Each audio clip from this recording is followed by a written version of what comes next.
아까 9074님이 탄산수처럼 시원한 방송 감사하다고 말씀해 주셨는데 더 시원한 코너가 이제 시작이 됩니다. 돈줄 상담소 시간입니다. 김경필 머니 트레이너와 함께합니다. 안녕하세요. 네, 반갑습니다. 우선 또 알려드려야 될 게 있죠. 여러분의 소비, 저축, 투자 등 돈에 대한 사연을 올려주십시오. 여러분의 사연을 바탕으로 꾸며지는 코너인데요. 저희 KBS 1라디오 성공예감 이대호입니다. 홈페이지에 들어오시면 게시판이 있습니다. 돈줄 상담소 게시판 거기에다가 가급적 여러분의 재정 상황을 꼼꼼히 적어주실수록 선정될 확률이 높아집니다. 저희가 그냥 사연만 읽어드리는 게 아니라 선물도 무려 3종 세트를 드리죠. 와이즈 부스터라는 건강기능식품, 에어프라이어, LED 스탠드까지 3개 다 보내드립니다. 많이들 참여해 주십시오. 자, 오늘 사연을 주신 분은요. 결혼 11년 차 37살 동갑내비 부부인데 아이 셋을 키우고 계시고 남편은 외벌이입니다. 그런데 5년 전에 부동산을 이제 영끌해서 산 것 때문에 이자 부담이 엄청 크다라는 분들의 이제 고민인데요. 자, 김경필 멘토님께 먼저 저희가 이 사연을 토스를 해드렸습니다. 근데 가계부에 빨간불이 들어온 건 2020년 신랑이 부동산 투자에 눈을 뜨면서부터다라고 적어주셨어요. 당시면은 집값이 막 이렇게 꿈틀대던 시기죠. 막 오르기 시작하던 시기죠. 그렇죠. 예. 2020년부터 뭐 사실 그 전에도 계속해서 상승을 했었는데 2020년도에 이제 굉장히 전국적으로 당시 아마 여러분들 기억하시겠지만은 그 9억 미만 아파트 굉장히 많이 오른다라는 이야기가 있었죠. 그래서 이게 2021년 그러니까 한번 살펴보니까 한국부동산원 기준으로 봤을 때 전국의 2020년 아파트 가격 변동률이 7.04% 상승을 했고요. 2021년도에 13.25%가 상승을 했습니다. 네. 자, 근데 좀 특이하게도 이게 전국 상승률보다 서울 상승률이 절반도 안 돼요. 당시에 그러니까 2020년도에 전국은 7.04%가 올랐는데 서울은 믿기 어렵겠지만 0.86 거의 안 올랐습니다. 2020년에는 네, 2021년도에 전국 상승률 13.25%인데 서울은 또 6.58. 그러니까 이렇게 서울이 안 올랐기 때문에 그런데 22년도에 금리 인상과 더불어서 전국적으로 집값이 또 많이 떨어졌거든요. 그렇죠. 7.22% 마이너스를 기록을 했는데 이때는 서울이 또 똑같이 떨어졌어요. 그럼 이렇게 되면 어떻게 됩니까? 올라갈 때는 굉장히 많이 안 올라가고 떨어질 때는 똑같이 떨어졌기 때문에 이 여파가 이제 24년도에 서울 아파트만 상승을 불러오게 된 거죠. 아하. 어떻게 보면 이제 전년 대비일 수도 있겠고, 그렇죠. 집값이 또 어느 정도 수준인 거에 따라서 또 달리 느끼실 수도 있을 텐데 이분들은 서울은 아닌 것 같고, 그렇죠. 경기도나 이제 다른 지역의 집을 제가 좀 전에 말씀드렸잖아요. 그러니까 이건 서울보다는 경기도가 불장이었다.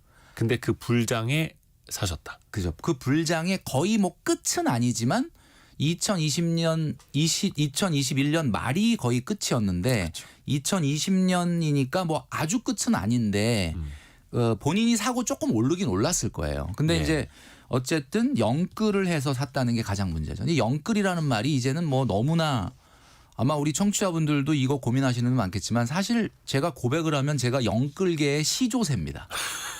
언제? 2005년 6월에. 2005년. 이게 제가 어느 방송에서 얘기를 했더니 황현희 씨가 저한테 네. 와, 그 정도면 영끌계의 암모나이트다 뭐 이러면서 얘기를 하셨는데 네. 당시 어떤 비율을 좀 여쭤봐도 됩니까? 당시에 거의 50% 그러니까 당시에는 그 원리금을 균등분할 상환하는 게 아니라 이자만 낼 수 있었어요.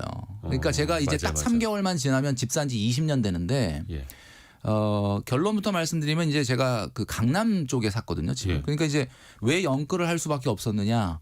뭐 있는 거 없는 거 다 끌어 모아도 너무 돈이 모자라니까 그렇게까지 대출을 받아서 사는 사람은 아무도 없었다. 그러니까 그 당시에 그 SC은행 지금 그 옛날에 제일은행이죠. 네. 그 은행 차장님이 저한테 되게 이상하게 생각해. 아니 이렇게 집을 사는 사람 처음 봤다.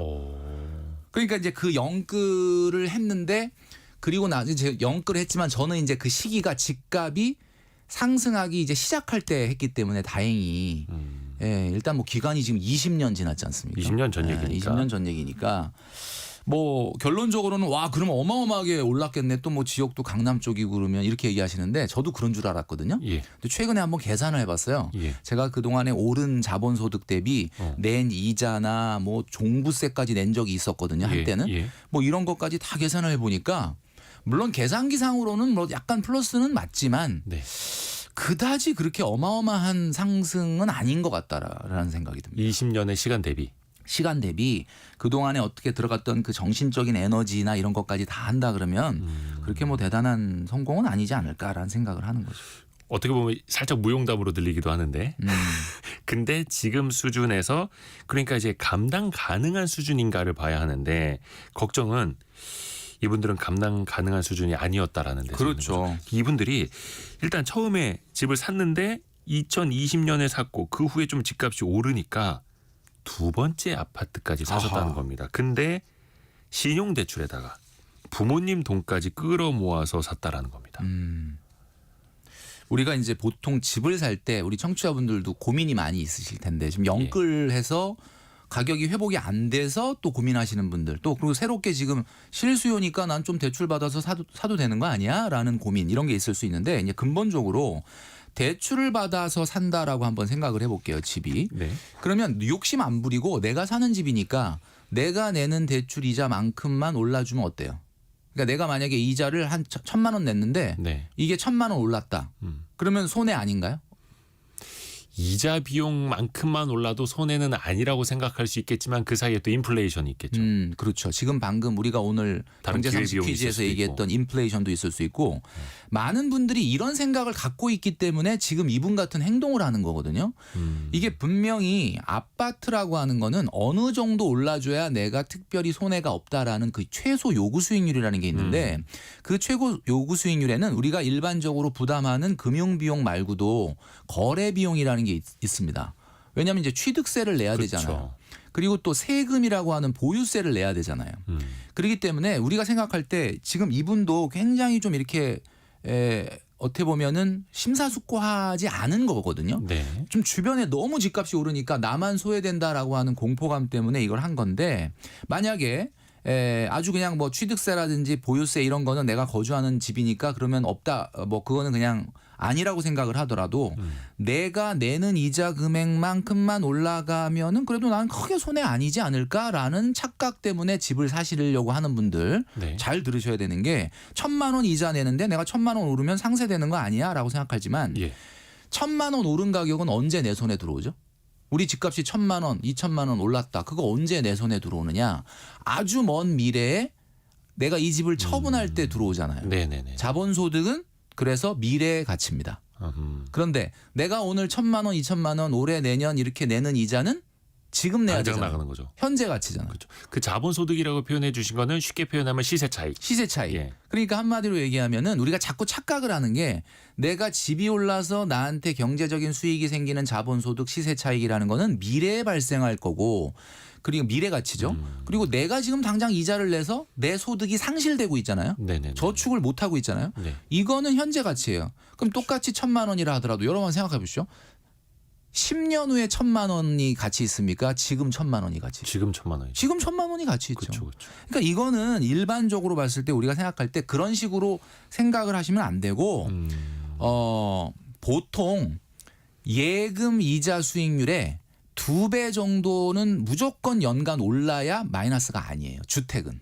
그리고 이게 최근에 우리 이제 금리가 좀 많이 떨어졌으니까 세후 예금 이자 수익률이 한 2.5%라고 봤을 때 무조건 5% 이상 올라야 되거든요. 그럼 지금 같은 상황에서 여러분들이 대출을 받아서 샀을 때 무조건 5%가 계속 올라가는 집이 있을 거냐? 제가 좀 쉽지 않죠. 단연코 말씀드리는데 불가능합니다. 불가능합니다. 뭐 특정 지역 몇 군데 빼고는 그렇죠. 요즘 또 이제 예. 초양극화되고 있으니까. 초양극화가 되고 있으니까. 근데 어떻게 보면 이분들은 현금 흐름이라기보다는 딱 그 시세 차익을 노리고 집을 그렇죠. 2개나 이른바 영끌해서 그것도 주택담보대출뿐만 아니라 신용대출까지 받아서. 그럼 신용대출이면 이자가 더 비쌀 거 아니에요? 그렇죠. 이분이 이제 받은 첫 번째 대출이 보금자리론이었어요. 그렇기 때문에 그렇죠. 보금자리론은 정책금융 상품이니까 네네. 금리가 최고로 높다 하더라도 3% 정도 수준밖에 안 되거든요. 그러니까 이제 그 부분은 괜찮았는데 이게 욕심이 과해진 것이 이제 아까도 좀 전에 전 시간에 얘기 나눴던 것처럼 근거 없는 낙관주의. 정말 꼼꼼하게 들으시네요. 저희 라디오를. 근거 없는 낙관주의가 이제 발현이 된 거예요. 예. 그래서 결국 두 번째 집까지 사실은 저지르게 된 거다. 아, 지금 아이고. 근데 지금 사연자분이 샀던 집 두 곳은 다 세를 주고 있고요. 네. 본인은 월세를 살고 있다고 하는데 네네네. 이런저런 사연이 참 많네요. 5년 동안 이사를 5번이나 그러니까 했어요. 굉장히 노력은 하시는데 예. 이게 제가 봤을 때는 그렇다는 거죠. 그러니까 제가 좀 전에 아까 말씀드렸던 것처럼 주택의 최소 요구 수익률이 5%는 돼야 된다. 그 5%의 근거는 뭐냐면은 최소한 그 당시의 예금 이자 세후 수익률의 2배 이상은 올라야 손해가 아니다. 네. 이익이란 뜻이 아니에요. 손해가 아니다. 그 정도 올라야 되는데 지금 이 부부가 산 지역이 동탄 그리고 안산이거든요. 예. 2021년도에 이 두 지역은 어마어마하게 올랐습니다. 정말 2021년도에 지역별로 주택가격 상승률 랭킹을 매겨보면 시군구 지역으로 1위부터 30위까지가 다 경기도예요. 네. 서울은 한 곳도 없어요. 그 정도로 올랐을 때니까 아마 그때 처음에 사셨을 때는 와 이거 내가 정말 선택을 잘했구나. 내가 이제 부동산 투자에 재주가 있구나. 재주가 있구나. 이렇게 생각하셨을 텐데 중요한 거는 지금 동탄 같은 경우는 지역마다 다르긴 하겠지만 지금 2021년도 가장 최고가 대비 90%까지밖에 회복이 안 돼 있고 아, 회복을. 안산도 2021년도부터 2021년도 말에 최고가의 7, 80% 수준밖에는 지금 회복이 안 돼 있는데 이 상태에서 지금 이 두 분이 이 두 개 집을 가지고 대출을 다 청산하면 자산이 얼마냐? 0원입니다. 요건 이제 사연자분이 직접 써 주셨어요. 예. 집 2개를 다 팔고 빚을 갚으면 자산이 0이 된다. 그럼 우리 청취자 여러분들 한번 잘 생각해 보시면 순자산이라는 게 있잖아요. 우리가 순자산은 뭐냐면 자산에서 부채를 빼고 남는 게 순자산이에요. 그러면 순자산은 내 자본이고 그다음에 부채는 타인 자본인데 타인 자본이 내 자본보다 클 수 있죠. 물론 네. 레버리지 효과를 노리고 그렇게 들어갈 수 있어. 근데 이분 같은 경우는 지금 대출을 정리하고 뭐 신용대출 또 부모님한테 빌린 돈도 있다거나 이런 거 다 정리하고 나면 그냥 순자산이 0이다. 오늘 사연을 들으시는 우리 청취자분들은 야 이거 심각하구나라고 생각할지 모르지만 답은 너무나 명확해요. 답이 명확해요? 예. 문제는 너무 심각하지만 예. 답은 명확하다. 왜냐하면 이분인 지금 대출 이자로 얼마를 내고 있느냐. 대출 이자로 135만 원을 내고 있습니다. 근데 대출 규모가 얼마냐? 마이너스 통장과 주담대 신용대출 다 포함해서 4억 3,700이거든요. 예. 그럼 그 얘기는 무슨 얘기냐? 4억 3,700이라고 하는 돈이 앞으로 내가 자산 수익률을 얼마나 만들어 줄 수 있을 거냐. 앞으로 계속 5% 이상 올라도 아하. 이분들이 지금 135만 원을 이자 내지 않고 자산을 그냥 0으로 만든 상태에서 저축하는 것보다 속도가 느립니다. 그러니까 지금 그냥 왜 속된 말로 빚잔치 할까 그렇죠. 다 갚아버릴까 하는 걸 고민을 하고 계시는데 이 자산을 계속 갖고 있어봐야 그 자산에서 나오는 기대 수익은 인플레이션이라든지 이자 비용만큼도 되지 않을 것이다. 앞으로는. 맞습니다. 아이고. 근데 이분들이 집도 어떻게 보면 이제 외벌이 상황에서 2개나 차례대로 사셨고 이사도 5년 사이에 5번이나 하셨고 네. 약간 어떻게 보면은 너무 과잉 결정을 하시는 것 아닌가. 맞아요. 예, 그러니까 왜 그 실행 오류가 있고 누락 오류가 있는데 네. 이걸 안 하면 안 될 것 같아라고 해서 안 해도 되는 행동과 결정을 너무 많이 하신 거죠. 맞아요. 그러니까 우리 그 청취자분들도 제가 늘 말씀드리지만 부자와 일반인의 관점은 뭐냐면 부자는 성장과 가격의 관점을 보고 성장도 보지만 가격을 보거든요. 근데 일반인들은 가격은 모르겠고 성장만 보는 거야. 그동안에 이렇게 올랐는데 이게 대세가 아니겠느냐. 제가 그래서 오늘 우리 청취자분들에게 이런 말씀을 드리고 싶어요. 고성장 시대에는 부동산 가격이 정말 어마어마하게 올랐습니다. 음마 아파트 같은 경우는 2000년도에 2억 5천이었는데 지금 27억 3천이거든요. 그러면 수익률이 계산해 보면 992%예요. 그리고 원금 대비 10배가 올랐다는 거죠. 예. 똑같은 기간 동안에 S&P 500에 투자했다면 어땠을까? 2000년도에 S&P 500 지수와 2025년도에 S&P 500 지수를 해보면 똑같은 돈을 음마 아파트에 안 넣고 S&P 500 지수에 2000년도에 넣었다면 2025년도 얼마일까? 수익률은 333%입니다. 정확하게 부동산의 3분의 1. 다만 이거는 과거 혹은 현재까지. 그렇죠. 그러니까 이러다 보니까 부동산이 아무래도 사람들 눈에는 오르는 걸 보게 되면 야 이게 그래도 역시 부동산이야 대한민국은 이렇게 얘기하시는데 제가 오늘 딱 잘라 말씀드리면 이거는 고성장 시대의 얘기고 지금 경제성장률이 3% 이하가 되게 되면요. 사실은 미래 집값이 어떻게 될까는 너무 명확해요.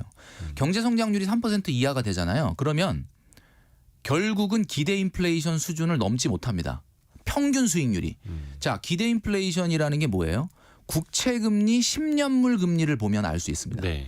국채 10년물 금리가 지금 우리나라는 2.75%거든요. 네. 그럼 2.75%라는 건 뭐예요? 앞으로 시장이 10년 정도의 인플레이션을 평균 2.75 이상을 안 본다는 얘기인데 그렇다면 우리나라에서 주택 가격은 절대로 2.75% 수준을 넘어가지 않는다. 그럼 이럴 수는 있죠. 지금 금리가 많이 낮아지면 또 부동산의 수요가 유효 수요가 생겨가지고 부동산 가격을 끌어올려. 그러면 올해 막 5% 올라갈 수 있어요. 그러면 저보고 아 그때 뭐 2.75밖에 안 올라간다 그러더니 거짓말이네. 그게 아니고 단기적으로는 그런데 결국 2.75 수준의 국채 금리로 간다는 거는 앞으로 10년간 평균 수익률은 2.75에 수렴한다는 거기 때문에 여러분들이 잘 계산을 해보셔야 되는 게 2.75 올라도 나는 아무 상관없다.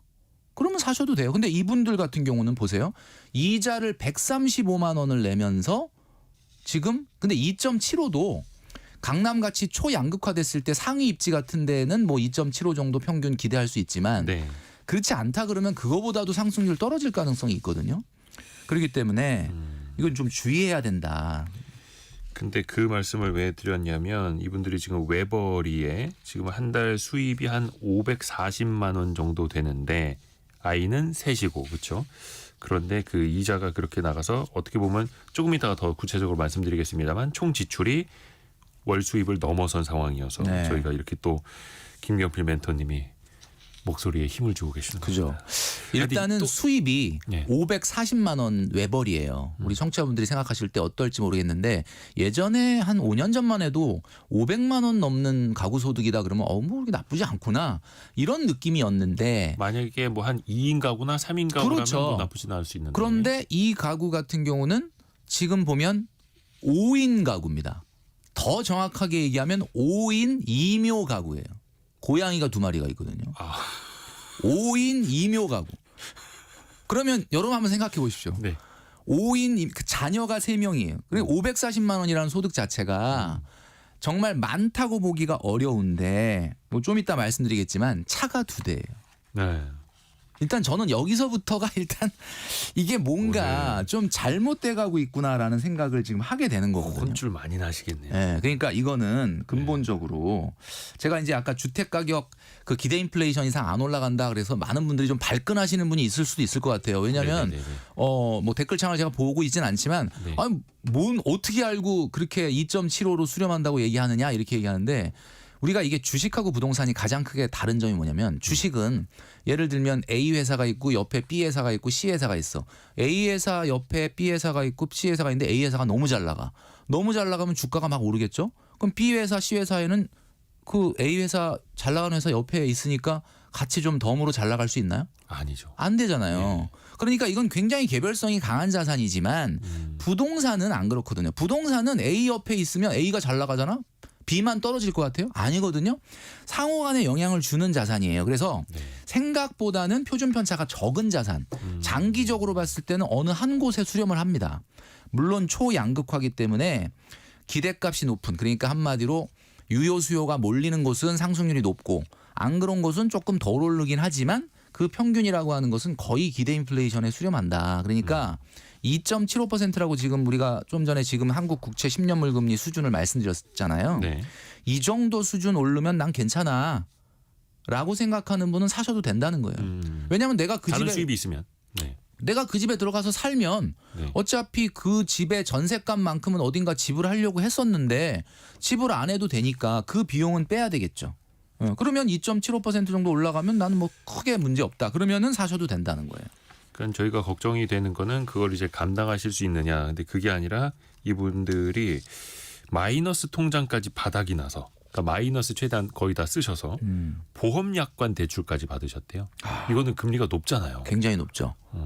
우리가 이제 보험 약관 대출 그러면 많은 분들이 그게 뭐야 이렇게 얘기하시는데 이제 내가 가입한 보험에 대해서 그걸 담보로. 요즘은 보험 약관 대출이라는 표현보다는 보험 계약 대출이라는 말로 바뀌었는데 어쨌든 그것은 아무래도 굉장히 금리가 높을 수밖에 없는 일종의 아무리 그 보험 계약이 담보로 잡혀 있다고 하지만 신용 대출의 성격에 가까운 거고요. 우리가 부채를 구분할 때 이렇게 보셔야 됩니다. 한번 제가 돈줄 상담소 시간에 말씀드린 적이 있었는데 대출을 구분할 때 일단 이자율을 봐야 돼요. 이자율이 높으면 일단 악성 부채일 가능성이 있죠. 두 번째 원금 보장이 되느냐. 네. 원금 보장이라는 건 이런 거죠. 내가 카드값 또는 뭐 현금 인출, 현금 서비스 받아가지고 쓴 거는 이거는 소비에서 없어진 거니까 이것은 빚입니다. 원금 보장이 안 되잖아요. 근데 뭐 전세자금 대출이라든지 지금 이분들처럼 어때요? 뭐 주택담보대출이다 이런 거는 원금 보전은 되죠. 집값이 유지가 된다는 가정하에 투자 성과가 없는 거. 지금 투자 성과가 없지 않습니까, 이분? 네. 투자 성과가 없는 정도가 아니라 그냥 마이너스 성장이 나는 거죠. 그렇죠. 그러면 지금 악성 부채의 조건을 3개 중에서 2개가 해당이 되는 거야. 그럼 이 악성 부채를 떠안고 집이 오르기를 기다린다? 제가 말씀드렸잖아요. 이게 초양극화가 된 시장에서는 집이 안 오르지는 않을 겁니다. 예, 집이 명목 수익률은 우리나라가 지금 일본처럼 디플레이션 경제는 아니기 때문에 네네네. 집이 오르긴 올라요. 근데 그 오르는데 그게 명목 수익이지 그게 실질 수익이 아니란 말이에요. 그렇죠. 그러니까 이분들 같은 경우는 단단히 뭔가를 착각하고 있는데 오늘 문제가 되게 심각하구나라고 생각하지만 해답은 너무나 명확하다. 그 지금 청취자분들도 지금 문자 메시지와 KBS 콩에서 좀 이제 같이 약간 좀 이거 어떻게 표현을 해야 되지? 좀 온도가 올라가고 있습니다. 네, 온도가 어떻게 올라가고 있나요? 채팅창의 온도가 네. 좀 뜨거워지고 있습니다. 그죠. 근데 이 부부에게는 이제 2가지 선택지가 있다고 합니다. 이걸 이제 고민을 하시는 건데 네네네. 집 2개를 다 팔고 이른바 빚잖지 않은 거 다 그렇죠. 갚아버리는 거. 근데 대신에 제로로 다시 돌아가는 거예요. 내 집 마련도 다시 해야 되는 거고. 아니면 그 중에서 하나만 팔까요? 근데 일정 부분 대출이자는 또 내야 하는 거고요. 어떤 조언을 좀 해주실 수 있을까요? 이건 조금 어려운 부분이긴 한데. 우리가 제가 좀 전에 명목 수익률이라는 개념을 말씀드렸잖아요. 명목 수익률은 간단합니다. 그 뭐냐면 지금 우리가 내가 갖고 있는 집의 전세금 있잖아요. 네. 전세금이라는 게 우리가 현금 흐름을 만들 수 있는 수익의 창출원인데 요즘 같은 경우는 월세 이자율이라는 게 보통 5.5에서 6% 정도 되니까 전세 1억을 월세로 더 전환하면 얼마가 들어오냐면 한 1억당 45만 원에서 50만 원 정도 들어오거든요. 그러면 내가 가지고 있는 예를 들면 집에 전세금 지금 이분들 같은 경우로 한번 예를 들어 볼게요. 지금 전세금 3억을 전세 주셨거든요. 네. 그럼 이 집을 5.5%로 계산하면 1억당 45만 원, 월세가 한 135만 원 정도. 그러니까 보증금을 0으로 했을 때 월세 135만 원 정도를 받을 수 있는 1년에 1,620만 원 정도를 받을 수 있는 집이에요. 네. 그 집을 지금 4억 뭐 후반대 거의 5억 가까이 세금까지 하면 돈을 주고 사셨어요. 그러면 수익률이 얼마냐? 3.24예요. 3.24. 1,620만 원 나누기 5억 하면 3.24. 근데 제가 아까 뭐라고 그랬냐면 집은 최소한 5%는 올라야 손해가 없다 그랬잖아요. 그러니까 얼마 모자라는 거냐? 약간 1.76% 매년 모자라는 거죠, 이게. 그러니까 초양극화가 진행이 된다면 어떻게 보면은 상위 입지는 상승률이 조금 높을 수는 있겠죠. 그러나 네. 지금 이분이 가지고 있는 집 2곳은 뭐 상위 입지라고 볼 정도까지는 아니란 말이에요. 그렇다면 저는 한 집을 팔까 2집을 팔까 요걸 고민을 한다면 저는 일단은 자산 영원이 되더라도 135만 원을 매달 저축이나 투자를 할 수 있는 수준으로 복귀하는 게 맞다고 보는데 굳이 하나를 남겨야 된다라고 한다면 어디를 남겨야 되느냐? 동탄을 남겨야 되겠죠. 왜냐하면 거기가 약간은 더 그래도 상위 입지일 가능성이 있기 상대적으로. 때문에. 그러니까 최종 결정은 이제 사연자께서 직접 하셔야 되는 거 이제 참고만 해주시면 될 것 같고요. 이분들이 또 하나 걱정이고요. 그러니까 아내분께서 사연을 올려주신 거예요. 그렇죠. 예. 남편분이 여전히 부동산 투자에 미련이 있다. 맞아요. 근데 이거는 사실 더 이상 이야기할 것도 없는 게 지금 어떤 뭐 자산이라든지 추가적인 어떤 능력이 없는데 계속 욕망이 큰 거니까 이건 맞아요. 100% 욕심 아니겠습니까? 이거는 근데 제가 아마 그 남편분의 마음으로 들어가서 생각을 해보면 이런 걸 거예요. 남편이 2020년에 부동산에 눈을 떴다 그랬잖아요. 네. 그때 눈을 좀 안 떴었으면 좋았을 텐데 눈을 떴잖아요. 네. 눈을 떴어 본인이 주도적으로 야 이거야 그러고 집을 샀어요. 근데 그게 초반에 한 얼마 동안은 막 오르면서 어깨가 집안에서 어떻게 됐겠습니까? 그분이 이거 봐봐. 결국 내가 하라는 대로 하니까 이렇게 되잖아. 그리고 결국 그 욕심에 두 번째 집까지 사게 된단 말이에요. 그리고 난 이후에 이런 상황이 생겼어요. 그러니까 가장으로서의 어떤 자존심, 실패를 인정하고 싶지 않은 심리. 예. 지금 이거 우리가 앞 시간에 심리학 시간은 아닌데 자꾸 심리가 나오게 되는데 아까 우리 교수님이 말씀해 주셨던 것처럼 근거 없는 낙관주의가 생긴 것이 아니겠느냐. 권인숙님이 집이 잘 팔려야 할 텐데요. 유유 이렇게 같이 걱정해 주셨는데 요즘 또 거래도 잘 안 되니까. 그렇죠. 근데 일단은 이분의 걱정은 그거 같아요. 빚은 들어가는데 부부의 의견이 다를 때 어떻게 조율을 해야 할까요? 그래서 제가 솔루션을 하나 드리자면 싸우면 안 이렇습니다. 되는데. 제가 이제 그 우리 남편분의 마음 상태가 어떤지를 왜 알려드렸냐면 어떻게 이 아내분이 오늘 사연 보내서 아내분은 이미 결심이 섰어요. 제가 봤을 때는. 근데 이제 남편이 워낙 완고하니까 어떻게 설득할까요? 그러면 당신이 그 잘못 선택해가지고 그렇게 지금 된 거 아니냐라고 몰아붙이면 남편은 더더욱 마음을 그렇죠. 안 열 가능성이 그래요. 많죠. 마음 닫아버리죠. 그럼 어떻게 해야 되느냐? 여러분 아시겠지만 그 닫혀 있는 마음의 문을 열려면 당신이 우리 가정을 위해서 노력을 하고 고민을 해서 한 거 난 너무 인정을 한다. 그렇죠. 더 잘 살려고 한 선택이었는데. 그리고 이거는 당신 잘못이 아니다. 누구나 그런 실수를 할 수가 있다. 라고 그 마음을 풀어준 다음에 실패를 인정하고 싶지 않은 그 남편의 심리를 녹여준 다음에 우리가 그러나 만약에 자산 영원으로 돌아가게 되면 이게 참 그래도 좋은 게 대출과 빚의 차이라는 게 뭐예요? 빚은 아무리 정리하려고 해도 없어지지 않는 거죠. 그런데 대출은 이거 처분하면 없어지는 사라지죠. 거예요. 사라지는 거예요. 그러니까 한마디로 말해서 대출과 빚은 다른 거예요. 네. 이분들은 어쨌든 대출이잖아요. 네. 집을 다 팔고 정리하면 어쨌든 자산 영원은 되지만 내가 빚으로부터 대출로부터 벗어날 수 있고 그때부터 135만 원 한 달에 135만 원 플러스 알파를 저축할 수 있다. 자, 135만 원을 저축을 하잖아요. 네. 5년 매 135만 원씩 정기 적금을 들면 5년 5개월쯤 되면 1억이 됩니다. 만약에 이거를 S&P 500에다가 135만 원을 투자하잖아요. 지난 3년과 같은 똑같은 시장이 반복이 된다면 장기 평균으로. 3년 정도의 지난 3년간 S&P 500 지수의 수익률이 그대로 나타난다면 1억 1,500이 됩니다. 그러면 저축을 해서 1억을 만들든 투자를 해서 1억 1,500이 되든 그거는 실질적으로 눈에 잡히는 돈인 거고 이분이 그냥 앞으로 또 요 얘기 드리면 또 이런 생각 하실 수도 있겠네요. 그러면 3년 안에 1억 1,500만 오르면 내가 안 파는 게 난 거지. 또 이런 생각을 하실까 봐 또 걱정이 되긴 하는데 네. 문제는 우리 아내분께서 남편의 마음을 좀 풀어준 다음에 결심을 할 수 있도록 해주시는 게 좋지 않을까.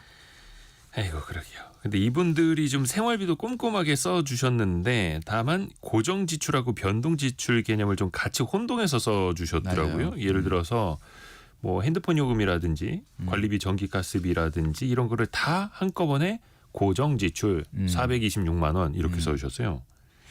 요거는 어떻게 좀 헷갈리는 겁니까? 2025년도의 경제 위기 우리가 겪고 있는 이 경제 위기 작년에 굉장히 경제 위기 얘기 많이 했는데 그 위기가 지금 현실로 다가왔지 않습니까? 네. 그래서 많은 기업이나 또 정부뿐만 아니라 개인들도 뭔가 내가 좀 불필요한 것들 좀 줄이고 구조조정을 좀 해야 되겠다 생각을 하는데 이때 딱 걸리는 게 뭐냐면 예. 자꾸 변동 지출을 구조조정하려고 그래야 돼요. 한단 말이에요. 그러니까 예를 들면 이런 거죠. 뭐 쇼핑 좀 줄여라. 네네네. 외식 좀 줄여라. 뭐 이런 거란 말이에요. 당연하죠. 왜냐하면 고정비는 못 줄인다고 생각을 하기 때문에. 그러니까 고정비인데. 그러니까 고정비인데. 예. 자 그러면 이분이 지금 착각하는 게 뭐냐면 여기 써주신 내용을 보면 네. 420만 원이 다 고정비다라고 써주신 이유가 뭐냐면 이 개념을 모른다라기보다는 그냥 무조건 이거는 나가야 되는 돈으로 생각을 하는 거예요. 줄일 수 없는 돈. 줄일 수 없는 돈이다. 그러니까 진짜 이런 위기 상황에서 우리가 위기를 극복하기 위해서는 해야 되는 게 뭐냐? 고정비를 구조조정해야 됩니다. 고정비를 구조조정. 물론 뭐 변동 지출도 줄이면 좋죠. 근데 고정비를 줄여야 된다. 그러면 핸드폰 요금이 아이 셋 중에 한 아이만 핸드폰이 있고 부부가 있어서 3명이 세대. 핸드폰을 쓴다고 네. 하는데 20만 원 나온다 이렇게 돼 있거든요. 어떻게 보세요? 20만 원. 너무 많죠. 그냥 일반적인 가정에서 뭐 그렇게 쓸 수 있지. 근데 지금 우리는 긴급 상황이잖아. 우리가 지금. 근데 이 얘기 해야 되나? 이렇게 써주셨어요 사연자께서. 신랑이 핸드폰 원래는 알뜰폰을 쓰면서 월 5만 원으로 해결하고 있었는데 그런데. 신랑이 핸드폰을 좋은 걸로 바꿨나 봐요. 그래서 비싼 요금제에다가 또 할부까지 시작이 됐다. 그래서 월 네네. 20만 원으로 올라갔다라는 얘기인데 우리가 이제 핸드폰 얘기할 때마다 항상 제가 얘기 듣는 이유 내용이 그런 거예요. 뭐 댓글에도 그런 거 있고 보면 항상 보면 뭐 5만 원으로 가라 3만 원으로 가라 그러면 많은 분들이 그래. 아니 근데 절약하는 건 좋은데 그거 뭐 한 3만 원 4만 원 절약하는 게 그게 뭐 이렇게 대단한 뭐 효과가 있을 거냐라고 이야기하시는 분들이 있는데 저는 이런 말씀 드리고 싶어요. 이게 우리가 절제 고정비를 절약을 하고 절제를 하면 그 금액이 우리 가계 경제에 한 달에 3만 원, 5만 원이 도움이 되는 게 중요한 게 아니라 내가 그런 행동을 하면서 내가 돈에 대한 태도가 바뀌는 거거든요. 내 태도. 내 태도가 바뀌는 거예요. 우리가 새벽 기도를 가서 열심히 기도하시는 분들 있잖아요. 막 새벽같이 가서. 그 이상하게 새벽 기도가 내가 어떤 꼭 이루어지고 싶은 어떤 그 바람이 있는데 어떤 분들이 가서 막 매일같이 새벽 기도를 해. 네. 나중에 보면 꼭 그 바람이 이루어지지 않습니까? 그러니까 그걸 누가 들어줬다가 아니라 내가 그렇게 간절한 그렇죠. 마음으로 노력을 해서 이게 무슨 이뤄냈다. 이야기냐면 신께서 물론 그 기도를 듣고 들어주신 거라고 생각하실 수도 있죠. 물론 그럴 수도 있습니다. 근데 중요한 건 뭐야? 새벽 기도를 가서 그렇게 간절한 바람으로 계속 기도하는 사람이 자 이제 기도했으니까 됐지. 그러고 가만히 있겠냐고요. 그분은 삶의 태도가 바뀌는 거죠. 네. 그러면 인생이 바뀌는 거다. 뭔가 행동을 하니까. 행동을 하니까. 노력을 그러니까 하면서. 우리가 자꾸 나가서 뭐 엔잡을 해봐라. 10만 원, 20만 원에도 벌어봐라. 핸드폰 요금 아껴봐라. 고정비를 절약해라. 그러면 아유 이거 뭐 다 해봐도 뭐 10만 원, 20만 원밖에 안 되네. 여러분의 태도가 바뀌어야 된다. 지금 이 가정에 필요한 거는요. 이런 거야. 저는 왜 집을 한 채를 팔고 두 채를 팔고를 고민하지 말고 두 채 다 정리해야 된다라고 얘기하느냐. 한 채만 팔잖아요. 그러면 아직도 마음속에 미련. 뭔가 이게 또 뭔가 다른 방법이 있겠지 또 어디 집이 올라서 이게 안 바뀌어요 사람이. 그러니까 생각과 태도를 다 바꿔야 된다는 거예요. 두 개를 다 팔잖아요. 그러면 본인도 위기감을 탁 느끼고 야 이게 진짜 우리가 이런 상황까지 왔구나. 이때 우리가 이자 내던 135만 원을 가지고 저축이나 투자를 할 수 있는 여력이 생기는 거고 삶의 태도가 바뀐다. 그렇게 말씀드리고 싶습니다. 이분들이 그래서 한 540만 원 수입에 한 달에 한 560만 원 가까이가 나가는. 그게 지금 마이너스가 난단 상황. 말이에요. 근데 거기에다가 보험료가 57만 원이나 나가요. 아이 셋인데 조금 지금 나이가 어린 걸로 알고 있는데 그러니까 9살, 이제 6살, 5살인데 애 셋 보험이 어떻게 26만 원이 나가요? 그러니까 이제 우리가 일반적으로 봤을 때 아이 보험이 혹시 아이의 나중에 학자금 마련을 위한 무슨 뭔가 저축 저축성. 상품이면은 뭐 좀 약간 이해는 되는데 그게 또 아니라고 한다면은 지금 보험료만 57만 원이거든요. 그 수입의 제가 10% 이상. 항상 말씀드리지만 보장성 보험료, 개인연금, 저축보험 이런 거 말고 보장성 보험은 뭐예요? 소득의 3에서 5%를 넘어가면 안 된다라고 말씀드렸잖아요. 그러니까 일단 첫 번째로 잘못된 고정비, 공과금, 핸드폰 요금, 보험료 이런 것들이 모여서 정말 이제는 눈덩이처럼 커져 있는 상태다. 0501님이 조언이 너무 매워요. 근데 자극이 되네요라고 보내주셨고요. 매운 거 먹으면 또 이렇게 땀도 좀 싹 나면서 이렇게 좀 개운해지는 거 있지 않습니까? 근데 좀 저도 이분들의 사연을 보면서 정말 많이 걱정이 되네요. 근데 또 애 셋을 외벌이로 이렇게 키우시면서도 이제 시가처가 계모임에 20만 원, 시어머니께 30만 원, 친정어머니께 7만 원 이렇게 가족 용돈비 모임이 월 57만 원. 그러니까 어이구. 이 가장 우리 이 사연자님의 남편분은 어떤 분이냐면 약간은 제가 봤을 때는 정말 두루두루 모든 사람에게 좋은 사람이고 싶어하는 분이에요. 약간 MBTI가 저랑 좀 비슷한 거. 그러니까 한마디로 얘기하면 이게 일반적인 사람이죠. 해주고 싶고, 사실 이게 뭐 나다 할 수 사실 있을 것 같고. 우리 30대 가장들의 모습이에요. 그런데 저는 뭐라고 말씀드리고 싶냐면 우리 가정의 미래를 위해서 조금 독해질 필요가 있다. 그러니까 지금 뭐 양가에 뭐 많은 돈은 아니지만 용돈 생활비도 조금 드리고 있고, 그죠? 뭐 두루두루 조금씩 이렇게 하고 있고 또 혼자만 차 타고 다니면 또 아내가 불편할까봐 아내 또 육아도 해야 되고 하니까 또 본인 차 말고도 또 다른 차도 또 샀단 말이에요. 잠시만요. 이분들이 지금 차를 2대를 끌고 계시는데 모두 전기차라고 합니다. 뭐 네. 친환경 전기차는 좋아요. 그런데 남편분이 첫 번째 집을 사서 가격이 올랐을 때 아유 웃으시면 어떡해요.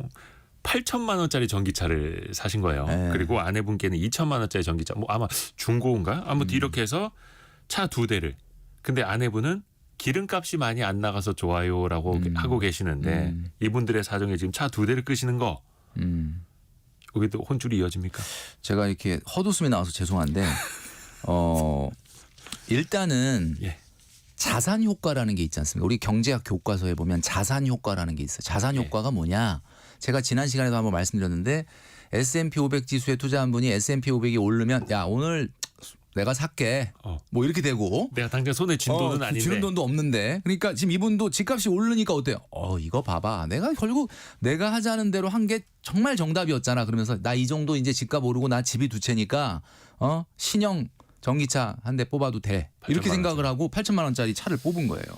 제가 돈줄 상담소에서 귀가 아프도록 말씀드리는 내용 중에 하나는 뭐냐. 예. 요즘은 제가 버전을 좀 바꿨는데 예. 월소득 500 되기 전에는 차 사지 마라. 아, 네네네. 광역시나 수도권이라면 대중교통이 있잖아요. 네. 읍면동 이런 지역에 거주하셔서 어쩔 수 없이 차가 없으면 안 된다 하는 분 말고는 소득 500 이하는 차 사지 마라. 근데 자차 금지. 자차 금지. 근데 500 이상이라도 차를 산다면 6개월 소득 수준으로 사야 예. 본인의 미래 경제에 아무런 문제가 없다라고 말씀드렸죠. 연봉의 절반까지. 그러면 이분 같은 경우는 540만 원에 6개월 치다라고 하면 한 3천만 원대 초반 정도 차를 타면은 딱 좋았을 텐데 그것도 한 대를 탔으면 좋았을 텐데 8천만 원에 아내 차까지 하면 1억 원입니다. 그럼 1억 원이면 어떻게 되는 거예요? 제가 지금 사라고 했던 차보다 무려 3배 이상의 차를 타고 있는데 문제가 해결될 리가 없는 거죠. 지금 또 첫째가 9살, 둘째 6살, 막내가 5살. 아이들 커갈수록 또 지출은 당연히 더 늘어날 수밖에 그렇겠죠. 없는데. 아마 이게 이분의 소득도 당연히 늘어날 테니까 그거는 소득 늘어나는 걸로 커버하면 된다고 하고 제가 말씀드렸던 것처럼 우리가 고정비로 우리의 월급을 잠식시켜 버리면 뭔가 할 수 있는 방법이 없어요. 근데 이분들은 그 고정비라고 해서 뭐 어떤 용돈이라든지 계모임 비용까지 다 고정비로 써주셨는데 자동차도 그렇고 집도 그렇고 어떤 나가는 지출도 그렇고 충분히 구조조정할 수 있는 여지가 그럼요. 많은데요. 네, 다 구조조정할 수 있는 거죠. 근데 사실 구조조정을 한다는 게 뭐 핸드폰이야 그 핸드폰 요금제를 바꾸거나 기기를 바꾸거나 하면은 되는데 집을 파는 문제는 우리가 사실 뭐 쉬운 거는 아니죠. 쉬운 거는 아니고 우리가 이제 앞전 시간에 그 심리학 교수님도 말씀해 주셨지만 어떤 행동을 할 때 우리가 그 행동을 습관으로 만드는 데까지가 힘들다 그랬지 않습니까? 그러니까 한마디로 말하면 어떤 행동을 하는 데까지가 상당히 오랜 고민과 그런 것들이 생기는데 이분 당장 하셔야 돼요. 소일도님이 친한 동생도 사연자분과 거의 비슷한 상황이어서 이 방송 들려줘야겠네요 보내주셨고요. 4079님은 자신의 일처럼 열심히 충고하시는 이렇게 보내셨고 오늘 조금 역대급으로 좀 혼줄이 많았습니다. 한데 이 방송을 아까 어떤 분들은 좀 편집을 해서 들려줘야 될 것 같다고 남편분이 좀 반감이 생길 수도 있을 것 같았는데 조금 더 지혜롭게 가정 내에서 말씀을 좀 나눠보시기를 바라겠습니다. 네, 그냥 그대로 들려주시지 마시고 이 내용을 잘 메모하셨다가 핵심적인 부분만 전달을 하고 그 다음에 이제 중요한 거는 아까 말씀드렸던 것처럼 우선 그 남편의 선의에 대해서는 인정을 하고 그쵸. 칭찬을 하고 노력하는 남편이니까. 격려를 해준 다음에 본론을 얘기하셔야 된다. 그래서 저희가 에어프라이어, LED 스탠드 그리고 와이즈 부스터 이 건강기능식품까지 3종 세트 보내드리니까 남편분 오시면 봐봐 이 선물을 어떻게 받았는지 좀 얘기해 줄게 이렇게 한번 좀 따뜻하게 말씀을 좀 꺼내보십시오. 자 김경필 머니 트레이너였습니다. 고맙습니다. 네, 감사합니다.